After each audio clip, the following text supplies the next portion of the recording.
Assalamualaikum warahmatullahi wabarakatuh. Semangat pagi sahabat semuanya. Bersama saya lagi Wiwi Tabe di acara Lu Lagi, Lupa Lagi, Belajar Lagi.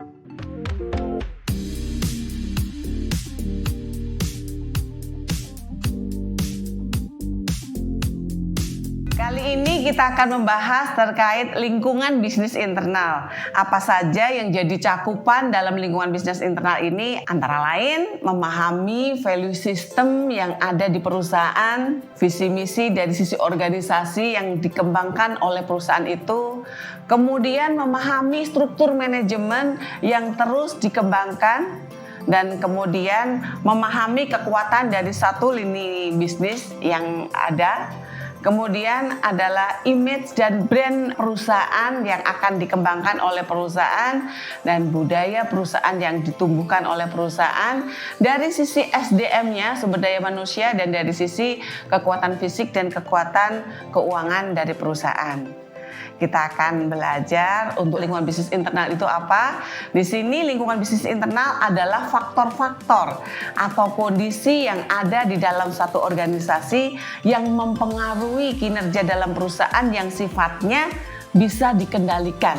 Dan ini bisa mengubah dan bisa memodifikasi dari perusahaan tersebut. Sumber daya organisasi di sini seperti contohnya SDM-nya, ya, manusianya, materialnya, dari sisi keuangannya, dari sisi metodenya, dan mesin yang ada di lingkungan internal. Cakupan dari lingkungan bisnis internal Anda bisa melihat di bagian ini.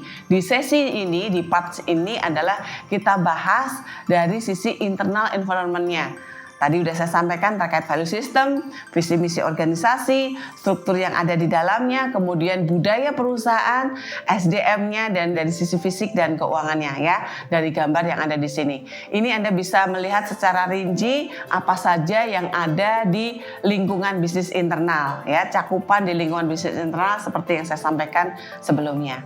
Berikutnya kita pelajari satu persatu dari sisi value system. Visi misi dan perusahaan apa itu, gitu ya. Jadi nilai yang ada di dalam perusahaan itu adalah suatu keyakinan yang diarahkan oleh organisasi untuk mencapai misinya dan tujuan organisasi.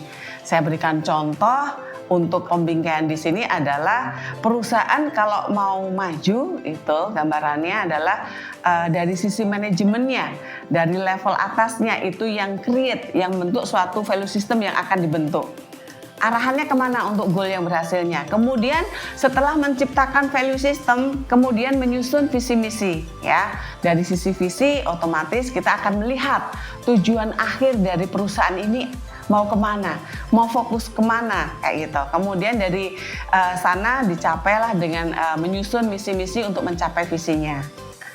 Berikutnya, untuk memahami struktur manajemen yang harus dikembangkan, ada beberapa aspek penting yang ada dalam satu organisasi. Nah, kita perlu mempelajari 3 kategori dalam memahami teori organisasi dan manajemen. Yang pertama adalah teori organisasi klasik, kemudian ada pendekatan hubungan manusia, dan yang ketiga adalah pendekatan sistem. Dari teori organisasi klasik, pendekatan di sini berfokus pada struktur organisasi formal. Di sini dari sisi organisasi formal ini didirikan untuk mencapai sejumlah tujuan tertentu asal mengikuti arahan dari manajemen. Nah, kemudian kalau dari sisi teori organisasi ada 3 poin yang bisa kita perhatikan di sini adalah dari manajemen ilmiah, teori administrasi, dan teori birokrasi. Berikut ini kita akan mempelajari untuk teori organisasi klasik. Ada 3 tokoh yang perlu Anda reminder terus. Di sini ada F.W. Tyler dari tahun 1856 sampai 1915. Beliau menyampaikan adalah analisis sistematis di sini dari sisi pekerjaan dipandang sebagai kunci untuk menemukan cara yang terbaik untuk melakukan kebaikan produktivitas yang signifikan. Dari Tyler menyebutkan bahwa tanggung jawab di sini untuk institusi pendekatan ilmiah terletak pada manajemennya. Jadi kalau kita bicara manajemennya, goalnya kemana? Itu yang create management dibantu sama lini operasional dan goalnya apa? goalnya mencapai keuntungan bersama, tujuan bersama. Itu dari sisi manajemen ilmiah. Kemudian dari teori administrasi kita melihat dari Henry Fayol. Anda bisa melihat di papan di sini ada 14 prinsip yang harus diperhatikan di sini ya.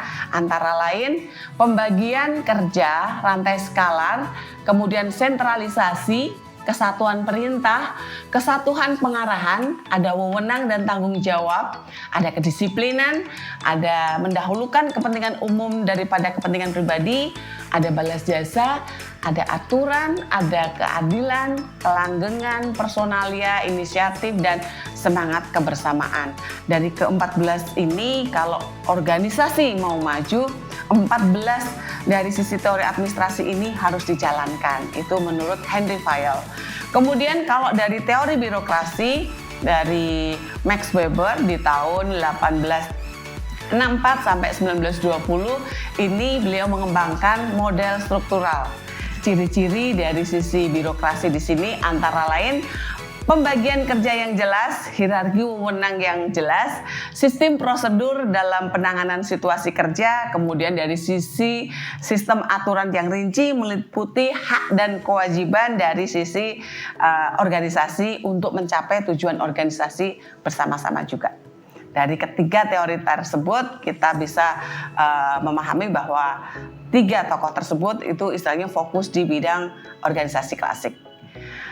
Yang kedua, pendekatan hubungan manusia. Dari isu-isu penting di sini dalam pendekatannya terkait dengan motivasi individu, dari kepemimpinan, dari komunikasi dan dinamika kelompok, dan kemudian ada pola hubungan informal yang ada di dalam struktur formal. Anda bisa melihat hierarki kebutuhan Maslow di sini, ada poin-poin yang bisa Anda gambarkan di sini, Anda pelajari dari sisi fisikal, safety, dari sisi love dan esteem, dan self-actualization. Jadi kalau terkait hubungan Maslow di sini untuk level personal dari fisik ya, dari kebutuhan utama itu yang pertama dulu adalah papan, sandang, pangan gitu ya. Tapi kalau kita plesetkan sekarang, anak-anak sekarang bukan sekedar itu ya. Anak-anak muda sekarang fisiknya apa? Physically-nya, kebutuhan dasarnya kuota dan internet. Jadi kemana-mana nyarinya wifi ya. Itu ada gambaran dari sisi kebutuhan Maslow juga gitu ya. Berikutnya, dari sisi pendekatan sistem, the system approach ya. Di sini pendekatan ini dipopulerkan pada tahun 60-an ya. Dari berbagai sistem kompleks di sini, orang-orang dan tugas teknologi yang merupakan bagian dari lingkungan yang lebih besar. Karena sifatnya kompleks, jadi di sini gambarannya perkembangan sampai sekarang ya masih terjadi. Berikutnya, kalau dari sisi organisasi, dari struktur organisasinya yang kita pelajari di sini, ini adalah hierarki. Ini yang sebenarnya mendefinisikan peran dari bisnis itu sendiri ya, terkait tanggung jawab, pengawasan, kemudian komposisi dewan direksi, profesionalisme di manajemen, kemudian di bawah struktur organisasi yang ada di dalam organisasi tersebut hingga tercipta suatu suasana yang kondusif. Ya, ada 4 struktur organisasi yang perlu Anda pahami, yaitu terkait organisasi dari sisi fungsionalnya, kemudian dari sisi produk atau servisnya, kemudian dari sisi divisinya, kemudian dari matrik struktur. Ya, Anda bisa melihat bagian-bagian di sini. Ini contoh fungsi organisasi. Kemudian ini contoh produk atau service. Berikutnya contoh divisi strukturnya ya. Kemudian ini adalah contoh dari matriks strukturnya yang biasanya ini dari sekolah, kampus biasanya menggunakan seperti ini. Berikutnya, untuk memahami struktur manajemen ada yang harus dikembangkan. Di sini ada organisasi virtual, kemudian dari sisi struktur perubahan strukturnya. Yang ketiga adalah aspek dari sisi manajemen fungsionalnya ya. Ketiga bagian ini kita untuk memahami kekuatan dari satu hubungan bisnis ada SWOT ya, ada analisa SWOT. Yang pasti kalau kita bicara lingkungan internal, strength, weakness itu jadi kekuatan perusahaan yang bisa dikendalikan oleh perusahaan. Itu dari sisi internal ya.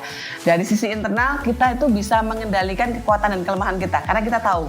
Nah, yang tidak bisa kita kendalikan adalah opportunity dan threat ya, ancaman dan kesempatan yang ada.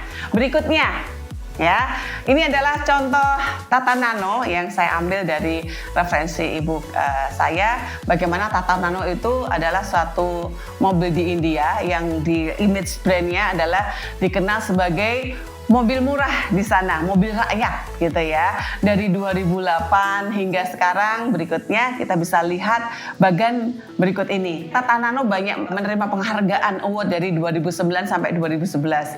Tapi kita lihat data di 2015. Anda bisa melihat di sini bahwa terjadi penurunan yang sangat drastis hingga di Juni 2018 di bulan Juni hanya 3 unit. Apa yang salah di sana gitu ya?